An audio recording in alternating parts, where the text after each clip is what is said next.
In bogs and swamps of North America they grow. Cranberries on trailing vines where cool winds blow. Name for the crane as legends told, with neck and head a resemblance to behold.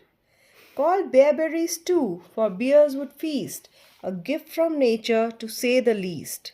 So let's brew detox tea, a healthy delight, to cleanse your system and feel just right. It speeds metabolism, cleanses out the bad. A warm cup of cranberry tea will make you glad.